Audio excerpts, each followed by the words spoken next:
Assalamualaikum warahmatullahi wabarakatuh. Waalaikumsalam warahmatullahi. Berjumpa lagi dengan saya Chandra Jugo dalam program Takjil Intelektual ISNU Kabupaten Malang. Apa kabar pemirsa Takjil Intelektual?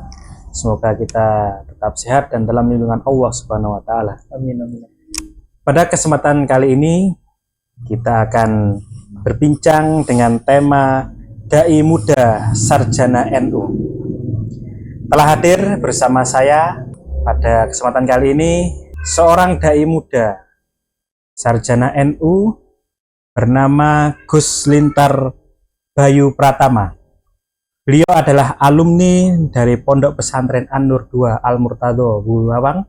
Selain itu, kesibukan beliau di rumah, dia juga adalah pengasuh Madrasah Diniyah Al-Hikmah di daerah Sempalwadak, Bululawang. Tak hanya itu, beliau yang masih berusia 28 tahun ini, itu juga ada kegiatan rutinan ngaji Al-Quran bersama masyarakat, Al-Quran dan tafsirnya bersama masyarakat di masjid-masjid. Kemudian juga ada rutinan ngaji kitab bersama juga dengan jamaah beliau, sama masyarakat. Baiklah, kita tak usah berpanjang kata, mari kita kulik bersama bagaimana dan mengapa beliau termotivasi menjadi seorang dai lagi di usia beliau yang sangat muda. Assalamualaikum Gus Lintar. Sehat nggih? Alhamdulillah Mas Chandra. Pantungan ini kesibukan bulan Ramadan gimana aja? Kayaknya habis dari Lumajang juga ini Gus. Alhamdulillah masih betul-betul beliau ini menjadi dai yang kondang ya, dai muda NU yang lagi naik daun ini. Saya mengikuti di postingan-postingan beliau di salah satu sosial media itu, wah sedang luar biasa. Ya. Gus, ini sahabat ISNU seluruh Indonesia ingin mengetahui Gus ini tentang bagaimana kok jenengan ini termotivasi, awal mulanya ada cita-cita mungkin atau apa kok bisa menjadi dai. Ya, itu bagaimana Gus? Ya. Baik, terima kasih Mas Chandra untuk kesempatan yang telah diberikan. Saya kira awalnya itu bukan sebuah cita-cita. Menjadi dai itu jauh dari cita-cita, atau mungkin itu malah sebuah rutinitas dari pondok pesantren dulu yang ternyata sama Allah ditakdirkan berlanjut hingga pulang ke rumah. Di pondok dulu berarti sering kan? Ya, alhamdulillah. Mungkin semenjak dari lulus SMA, karena oleh para asatidz, guru-guru saya ditugaskan untuk mengajar di adik-adik kelas. Kemudian ada kegiatan-kegiatan di kanan kiri pondok pesantren oleh kiai, diutus untuk barengi di sana. Mungkin itu akhirnya menjadi kebiasaan saja. Ada kayak khusus jenengan latihan menjadi dai atau memang itu mengalir saja jenengan seperti jenengan ceritakan tadi? Iya, itu mengalir saja saya kira. Cuman memang di pondok itu kiai menyiapkan para santri untuk kemudian bisa mengolah seni berbicara. Dipanggillah beberapa alumni senior yang mungkin punya kesibukan di bidang dakwah, dalam hal ini ceramah, untuk membimbing adik-adik yang masih ada di pondok. Cuman lagi-lagi ya tergantung yang di pondok kira-kira bisa fokus dan serius mengikuti atau tidak. Ilmunya ada tapi tergantung ya, kembali lagi ya. Terus kan jalur dakwah itu kan banyak. Nah, kenapa kok jenengan memilih jalur menjadi dai? Iya, baik, ini menarik. Benar bahwa jalur dakwah itu banyak.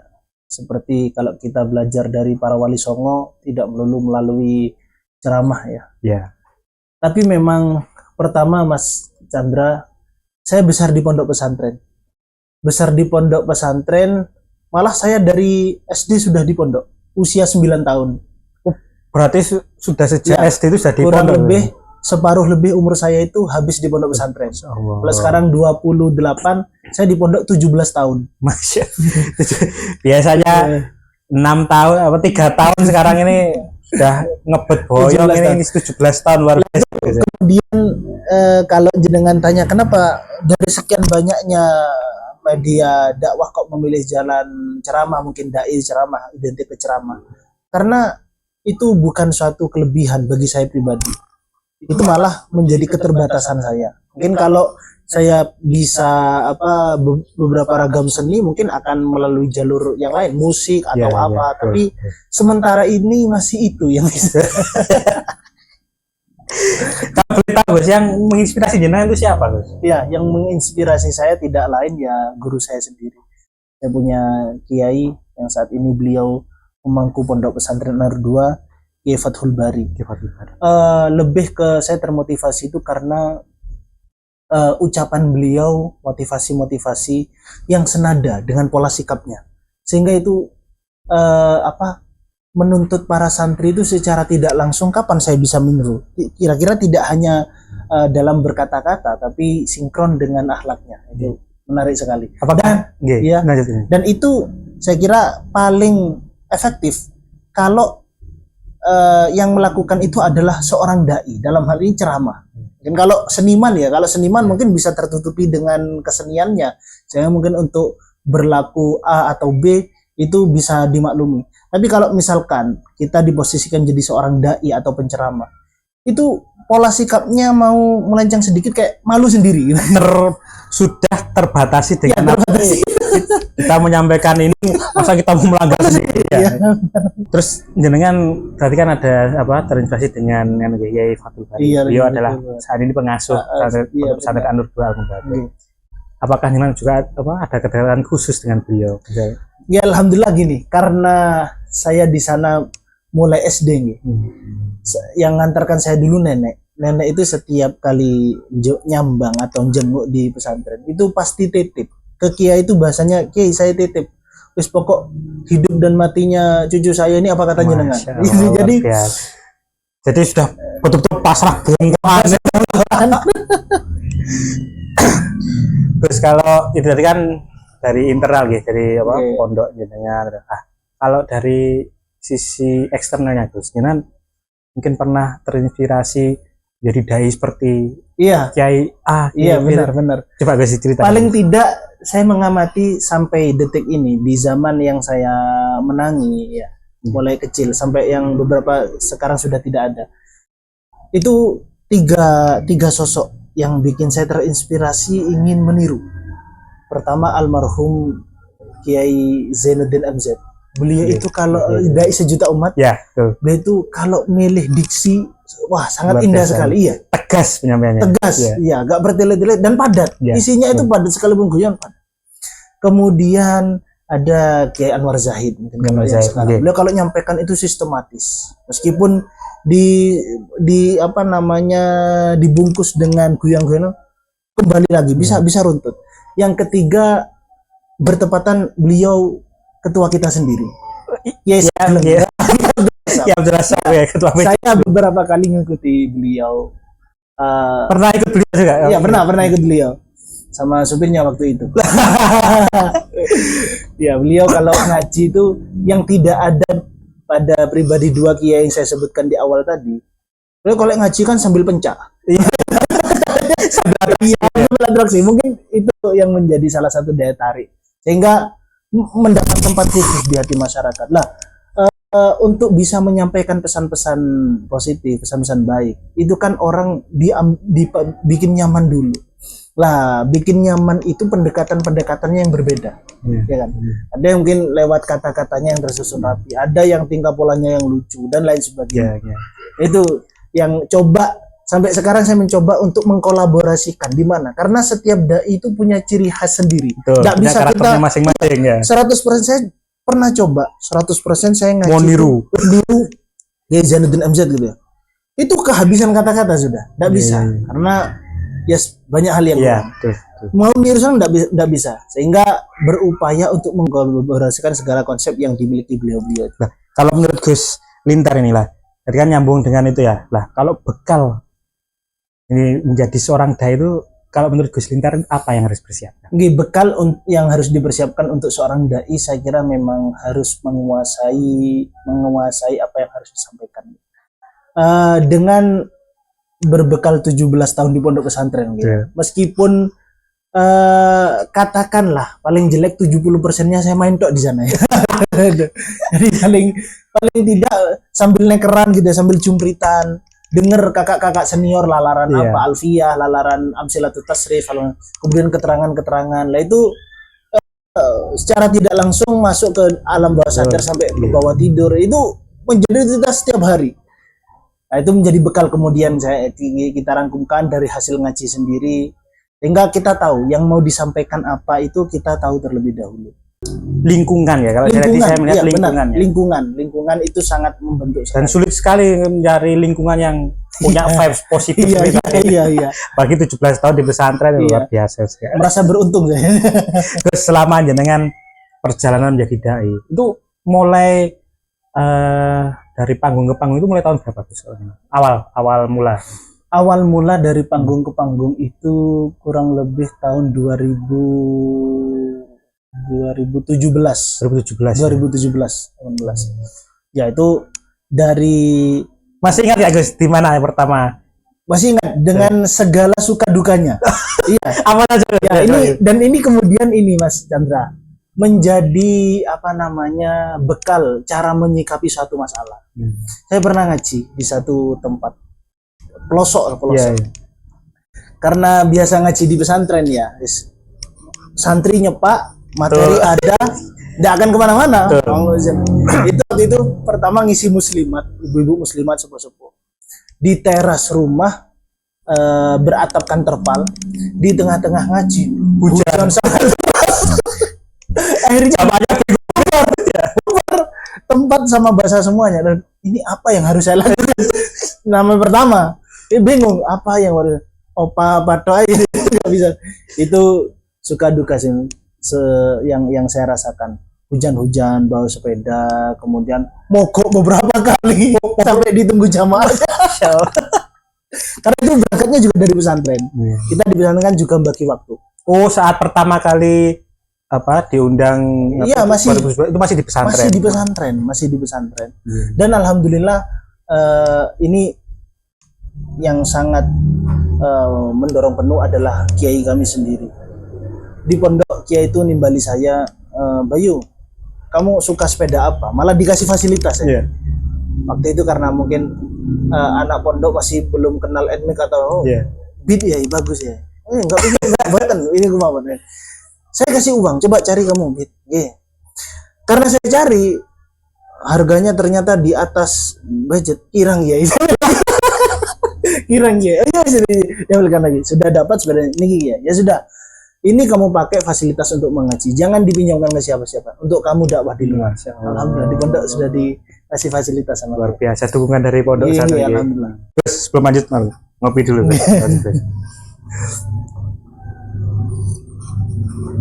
Sahabat program Takjil Intelektual ISNU seluruh Indonesia, perlu diketahui beliau ini juga pengurus cabang ISNU Kabupaten Malang, bidang Infokom.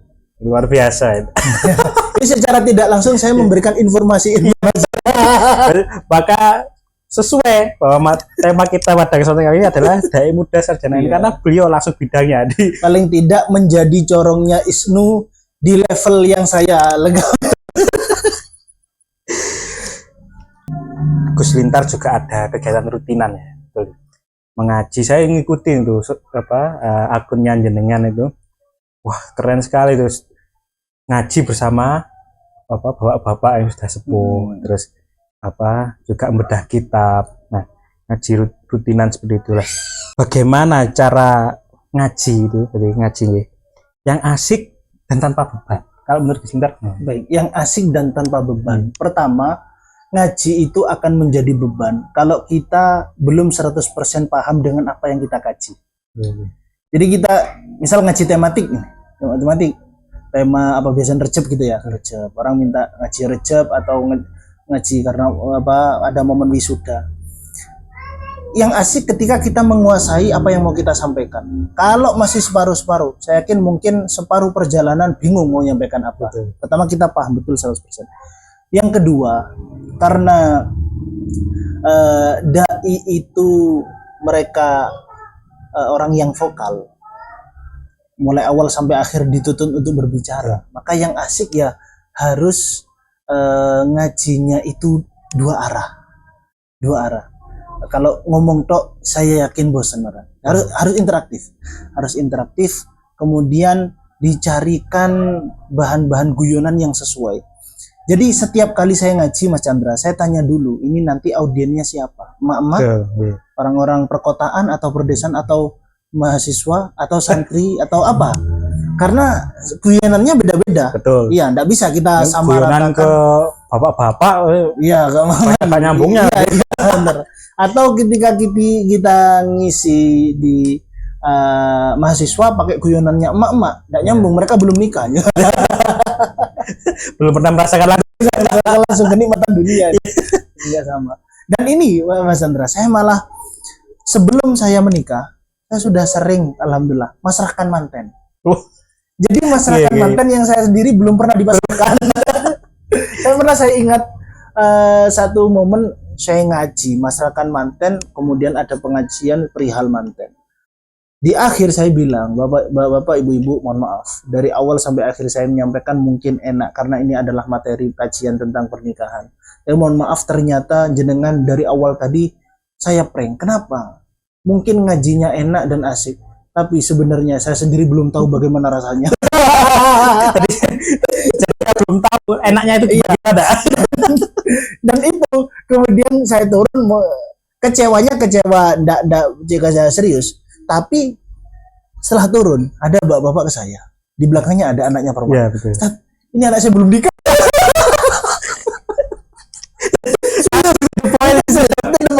Dan yakin muka-muka cepat-cepat nikah. Saya lanjut ke prasmanan, dihampiri lagi, Ustadz ini anak saya. Ini bapaknya yang jadi pengalamannya luar biasa ya. Jadi kayak di berbagai tempat itu memang macam-macam juga aja Pak. Gus, ini kan di seusia jenengan ini kan sekarang lagi banyak ya bermunculan dai-dai muda. Saya kira dengan modelnya ya tadi sesuai dengan karakternya masing-masing. Kalau menurut Gus Nintar sendiri, kesan pesan jenengan apa Gus terhadap sesama dai muda ini? Iya, sesama dai muda mungkin kesan pesan saya ya. Kalau kesan terlalu banyak mau disampaikan. Asik ya, ada sedihnya. Dan gini, saya lihat sependek yang saya amati dan saya alami, khususnya di Jawa Timur. Saya ngomong di Jawa Timur Mas Chandra. Ngaji itu butuh dipoles, bukan hanya materinya yang dipoles dengan kuyun, tidak hanya materi, tapi juga penampilan. Ada dua kejadian saya tempat mengaji dan itu saya rasakan perbedaannya, ketimpangannya sangat jauh. Pertama, saya pernah ngaji di daerah pelosok pedalaman, daerah mana waktu itu? Dampit terus. Masih terus, Malang ya? Daerah Malang. Pelosok. Itu saya ngaji pakai motor, berangkat 2 kali mogok. Hujan-hujan motor. Sampai di sana. Sampai di depan tempat pengajian karena ada yang tukang parkir, saya datang, "Brit, ini mas. Untung saya bawa teman ini, teman. Wah, niki kayak ini. Oh, nggih, monggo. Orang-orang tahu saya bawa motor, kehujanan pakai mantel. Itu mulai datang, dipersilakan ke prasmanan, naik ke podium, ngaji sampai pulang. Tanggapannya masyarakat, saya kira antusiasnya 60-70%. Karena dari awal saya settingan datangnya sudah seperti itu. Oh ya. Jadi maksudnya citranya jadi gitu. Gitu. Jadi bukan materinya, bukan dengan materi performnya yang dia. Dengan kasus yang hampir sama, dengan cara yang berbeda. Saya pernah satu kali pengajian di daerah Batu mungkin ya. Waktu itu saya tidak punya pakaian bagus, saya cari di pasar Loak, jas 100.000. Ada saudara punya mobil, ayo antarkan saya. Kontek-kontekan dulu datang, tahu saya bawa mobil dikawal. Kemudian orang begitu lihat penampilan sudah bagus, antusias. Sampai ngaji pulang pun yang ngantar nggak cukup 1 orang, 3 orang bawa. Enggak, saya ingin bicara ini kalau dari kesan pesan dari beberapa pengalaman yang saya dapati, ternyata ngaji itu dari penampilan juga perlu dipoles. Karena kita juga perlu belajar dari Sayyid Ja'far As-Shadiq. Mungkin jenengan pernah dengar. Beliau satu ketika pernah dihampiri oleh seseorang bertanya, wahai Ja'far Shadiq, kamu kan cicitnya Nabi. Saya lihat kamu tidak ada zuhud-zuhudnya sama sekali. Karena beliau penampilannya bagus. Oh gitu, iya kamu tidak ada zuhud-zuhudnya, nggak seperti kakek buyutmu. Beliau, maaf, dipegang tangannya yang tanya ini, dimasukkan kan ada jubah. Setelah jubah ada jubah yang ini kayak jaket ini, dimasukkan. Yang tanya itu kaget. Kenapa kaget?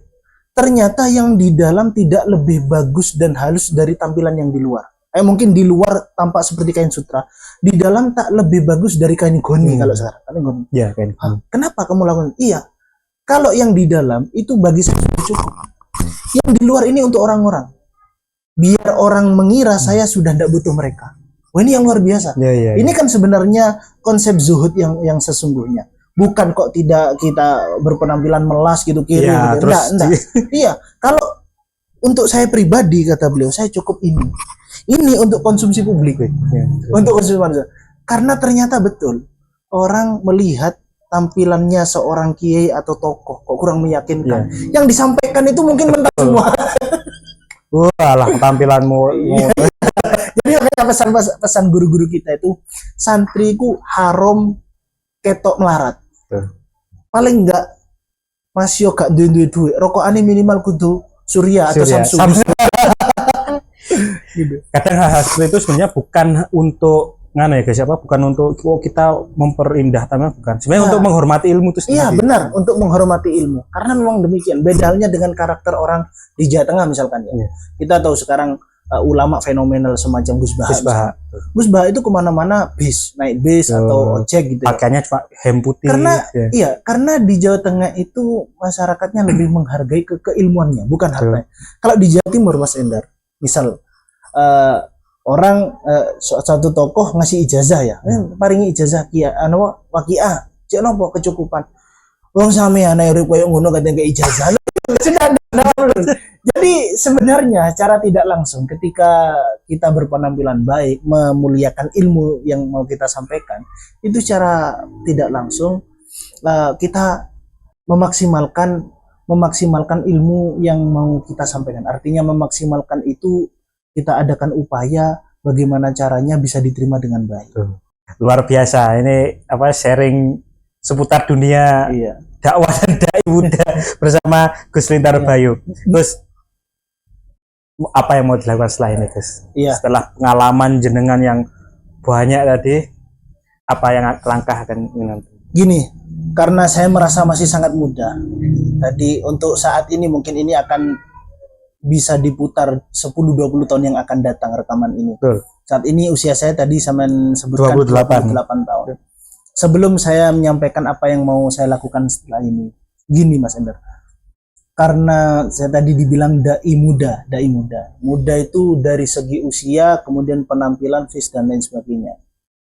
Itu saya pesan untuk teman-teman yang mungkin seusia saya, yang belum 40 itu saya kira muda. Masih muda. Masih muda karena minimal menginjak tua itu kalau 40. Ya, kita tolak ukurnya bi'sahnya Nabi lah 40 tahun.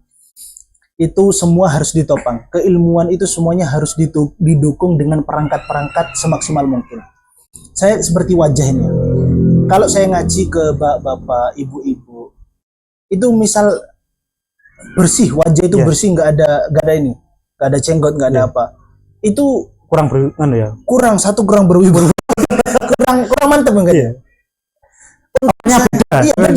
Untung ketika ngaji mungkin ya, saya punya jadwal 1 minggu sebelumnya itu kalau ngaji besar gitu ya, panggungan.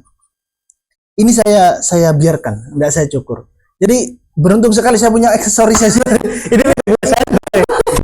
Jadi aksesoris yang seperti ini membantu sekali untuk sama dengan kameramen kita Pak Yahya itu juga. Itu siapa itu? Golongan lebat-lebat semua. Itu bersyukurlah. Lah untuk kemudian apa yang mau dilakukan, karena saya masih merasa sangat muda sekali, akan memaksimalkan jalan yang telah digariskan Allah. Mungkin karena gini Mas Ender, saya dulu punya angan-angan setelah nikah saya itu meneruskan usaha nenek saya.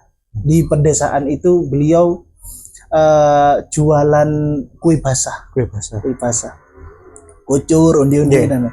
Saya dulu punya bayangan, sekalipun di pondok itu saya sudah ngaji keluar, saya menyadari bahwa ini kan di pondok, cara apa saya ngaji itu orang memandang bukan sayanya, orang memandang kiai, orang memandang saya ini santrinya kiai. Makanya saya mungkin saat ini dipakai saat saya di pondok. Kemudian ternyata pulang saya berbagai macam usaha lahiriah untuk ma'isyah ya, untuk ma'isyah. Berjualan ini, berjualan itu, usaha ini, usaha itu, tidak ada yang cocok. Padahal saya dulu doanya gini, ya Allah, kalaupun saya engkau takdirkan punya satu pekerjaan penghasilan, tolong yang jangan sampai mengganggu jam ngaji saya. Yeah. Dan ternyata beberapa kali saya usaha ini dan itu saya ada mogok tengah jalan sampai orang-orang nunggu. Itu sering. Saya waktu itu momot kelapa atau kelapa muda atau apa, itu sampai terbengkalai ngaji itu. Wah, kayak saya punya prinsip Nggak berarti masuk, ini nggak cocok, ini nggak cocok. Iya, saya usaha apa kok ganggu ini nggak cocok, nggak masuk. Dan ternyata malah saya baru sadar ketika lihat di kalender di HP itu, loh ini kok hampir setiap minggu saya keluar, keluar rumah maksudnya ngaji maksudnya. Oh berarti mungkin saya digaris untuk dai meskipun usia saya muda, sehingga saya memaksimalkan perangkat-perangkat yang ada, termasuk aksesoris tadi. Jadi mencoba itu, apa yang mau dilakukan setelah ini ya lebih belajar lebih giat lagi. Makanya saya ikut saran dari guru kita Kiai Sableng. Saya sarjana S1 selesai langsung dimasuk S2. Ya itu. Beliau bilang jangan sampai kamu itu menyesal kayak saya. Saya itu usia 40 tahun sekarang ini baru kepikiran masuk S3 katanya. Kamu harus sarjana, pasca sarjana sekarang. Siap, saya siap itu dari mana gitu. Dan ala kulli hal dimudahkan oleh Allah. Itu memang luar biasa, seperti memang apa visi besarnya beliau saat di periode ini kan upgrading. Iya. Jadi bagian dari upgrading. Saya sudah mengamalkan tadi. Terima kasih Gus Lintar atas kesempatan yang luar biasa pada episode kali ini dengan tema Dai Muda Sarjana NU. Sahabat program Takjil Intelektual NU, demikian episode kali ini. Kita akan bertemu lagi dengan tema-tema yang tak kalah menarik. Saya akhiri, wallahul muwaffiq ila aqwamit thoriq. Wassalamualaikum warahmatullahi wabarakatuh. Waalaikumsalam. Terima kasih, Mas Endar.